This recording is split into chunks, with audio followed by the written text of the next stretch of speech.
Ah ben on va se faire un petit enchaînement. Alors, on se relaxe un peu. Alors, petit enchaînement. Attendez, on va prendre un petit peu de café là. Oui, parce que j'ai fait d'autres vidéos avant. Je voudrais vous parler en général, mais plus précisément pour le surdoué, du syndrome d'abandon. Du syndrome d'abandon. Oui, vous avez bien entendu. Donc, le syndrome, ce que j'ai appelé syndrome d'abandon, un syndrome, il faut comprendre que c'est l'accumulation de plusieurs symptômes. Donc, quand on parle de syndrome ou de symptômes, ça veut dire symptôme, c'est quelque chose qui est déclenché par quelque chose. Syndrome, c'est l'accumulation de plusieurs symptômes, donc déclenchés par des choses. Le problème du surdoué, c'est que lui, il n'y a pas besoin de lui déclencher, lui, c'est permanent chez lui. Il est venu et il vient au monde avec ce syndrome d'abandon. Lorsqu'on parle d'abandon en général, il faut comprendre qu'est-ce que le mot abandon signifie, pas l'étymologie du mot, hein, mais qu'est-ce que ça veut dire abandonner. Il y a trois façons d'abandonner. Il y a s'abandonner dans un lit, le plus joli. Le s'abandonner, comme dans un lit, s'abandonner dans un lit pour pouvoir être dans la notion de plaisir. Il y a abandonner quelqu'un, c'est-à-dire le laisser et partir, même si c'est pour des raisons XY. Et il y a aussi partir. Ça veut dire quoi? Ça veut dire que celui qui prend l'avion peut vivre ce syndrome d'abandon parce qu'il abandonne les autres. Et curieusement, il peut se sentir abandonné dans l'avion. C'est ce qui crée beaucoup de difficultés aux personnes qui ont peur de l'avion ou qui n'aiment pas l'avion. On pourra parler sur l'avion parce que c'est très chargé de plusieurs couches et les personnes qui ont peur de l'avion n'ont pas saisi qu'il y avait plusieurs couches dans ces histoires de peur de l'avion. En tout cas, il y a une des façons de peur de l'avion qui est l'abandon, de voyage ou de quitter. Celui qui quitte peut se sentir abandonné alors que c'est lui qui quitte. Et c'est très important de comprendre ça dans le syndrome d'abandon. C'est je vous quitte parce que j'ai envie de vous quitter, mais en même temps, vous m'abandonnez, je me sens abandonné. Et pourtant, c'est moi qui quitte. Vous comprenez ? Oui, je crois que vous comprenez. Donc c'est ça. On peut quitter et se sentir abandonné.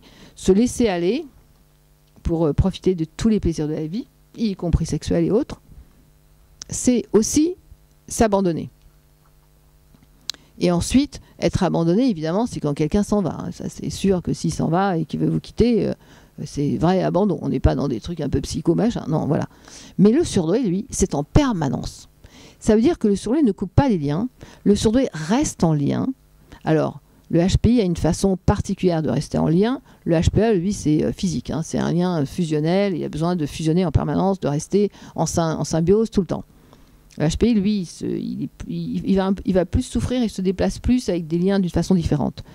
Alors je parle du surdoué pour amener l'histoire d'abandon au surdoué, ce qui est valable aussi pour les autres personnes. Hein. Être abandonné, s'abandonner, partir et se sentir abandonné, c'est une généralité.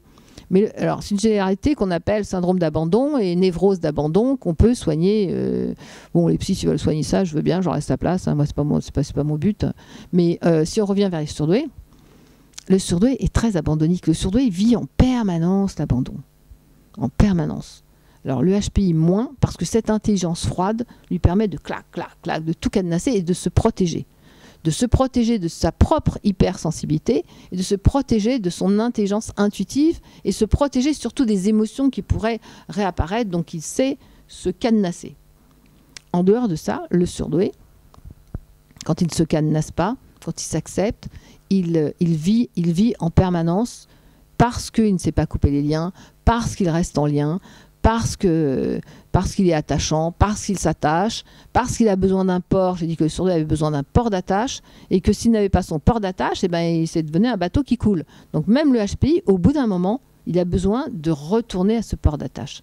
Et un surdoué qui n'a pas un port d'attache, un lieu qui s'appellerait un repère ou une identification familiale ou amicale, le surdoué, oui, peut se sentir comme un bateau qui coule. Il n'a plus de port d'attache, il ne sait plus où rentrer au port, qui peut être très dangereux psychologiquement parlant pour un surdoué. Le surdoué reste en lien. Le surdoué est un bateau qui va naviguer toute sa vie, mais qui sait retourner au port. Voilà. C'est pour ça que je disais, le surdoué, sa liberté, oui, mais il en ferait quoi? Mais c'est une façon de dire qu'à un moment, il a besoin de ces liens. Il a besoin de retourner au port. Il a besoin de se sentir libre, de vivre librement, mais il peut avoir un port d'attache auquel il va rester attaché toute sa vie. Donc, pour ces motifs, le surdoué est constamment ramené vers cet état d'abandon. Le surdoué a du mal à quitter. Quand il quitte quelqu'un, il se sent abandonné. Quand on le quitte, il se sent abandonné. Dans un lit, il a du mal à s'abandonner. Voilà, il arrive comme ça. Il arrive comme ça. Donc le surdoué vit constamment avec ce syndrome d'abandon. Alors, comment on gère ce syndrome d'abandon? C'est déjà en comprenant, parce que le surdoué, quand il comprend une situation, il arrive non pas à la gérer, mais à l'appréhender. Il sait que c'est comme ça. Il sait qu'il versera des larmes. Il sait que ça sera triste. Mais quand on ne peut pas faire autrement, on le fait. Maintenant, si on peut faire autrement, eh ben, on ne le fait pas. Si quelque chose nous fait souffrir, pourquoi on va passer 10 ans d'analyse pour essayer que ça fasse plus souffrir, alors que 10 ans après, ça fait encore souffrir? Ça, c'est une énigme. Bon, donc, pour revenir sérieusement, c'est quelque chose qui est très handicapant pour le surdoué, qui le met beaucoup dans le chagrin, qui le met beaucoup dans sa différence, et surtout, ça le met dans le contrôle. Ça le met dans ce désir de contrôle, où non, moi, je ne t'offrirai pas, je pars, non, tout va bien, et tout. Non, c'est pas vrai, stop, arrêtez les machines, c'est pas vrai du tout. Hein.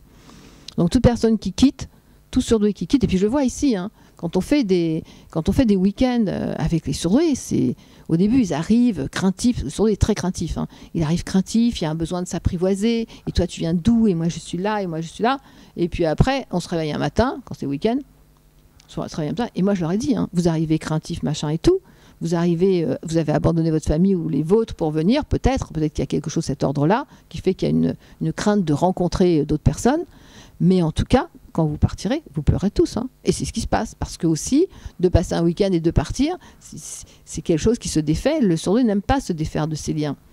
Mais le surdoué est quelque part magnifiquement très fidèle. C'est très sympathique. Voilà. Donc, je voulais vous parler de ça, de ce syndrome d'abandon avec lequel le surdoué devra apprendre à vivre. Apprendre à vivre, c'est-à-dire que lorsqu'il quitte, oui, il sera triste. Apprendre que ce chagrin fait aussi partie, peut-être de la vie de tout le monde, mais comme je parle que des surdoués, et que c'est très chargé comme chose dont il ne peut pas se débarrasser, il apprendra à vivre avec. C'est-à-dire, il évitera de se faire quitter, etc. C'est vrai, quand on parlera des amours, ça fait aussi partie des amours, c'est une catastrophe pour le surdoué. Voilà, quelqu'un m'a demandé comment je peux faire pour quitter ma petite amie avec qui je ne veux plus rester. Pour le surdoué, c'est très difficile, hein, parce qu'on ne coupe pas les liens et on reste attaché. Donc voilà, pour le syndrome d'abandon, n'abandonnez pas, ne vous faites pas abandonner, mais abandonnez-vous à la vie.